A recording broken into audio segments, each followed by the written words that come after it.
بسم اللہ الرحمن الرحیم۔ جنت کے جس دروازے سے چاہے داخل ہو۔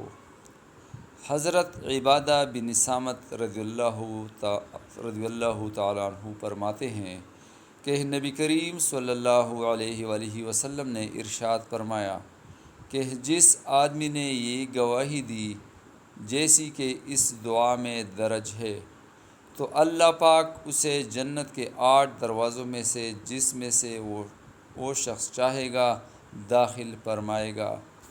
دعا یہ ہے: اشہد ان لا الہ الا اللہ وحدہ لا شریک لہ وان محمدا عبدہ ورسولہ وان عیسیٰ عبد اللہ ورسولہ وابن امتہ وکلمتہ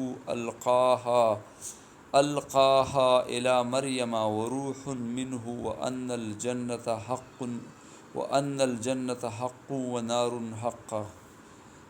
اس دعا کو ترمذی شریف، کنز العمال اور دیگر کتب نے ذکر کی ہے، جس کا ترجمہ یہ ہے: میں گواہی دیتا ہوں کہ اللہ کے سوا کوئی معبود نہیں، وہ اکیلا ہے، اللہ کا کوئی شریک نہیں، اور حضرت محمد صلی اللہ علیہ وآلہ وسلم اللہ کے بندے اور اس کے رسول ہیں، اور حضرت عیسیٰ علی نبینا علیہ السلام اللہ کے بندے اور اس کے رسول ہیں، اور اس کی بندی کے بیٹے ہیں، اور اس کا کلمہ پیدائش ہے۔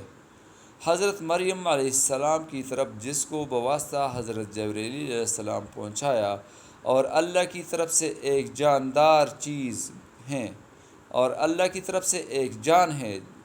جنت حق ہے اور دوزخ حق ہے۔ اللہ تعالی ہمیں ان مسلمانوں میں شامل کر دے جو جنت فردوس میں جائیں گے۔ اللہ تعالی ہم سب کا حامی و ناصر ہو، آمین ثم آمین۔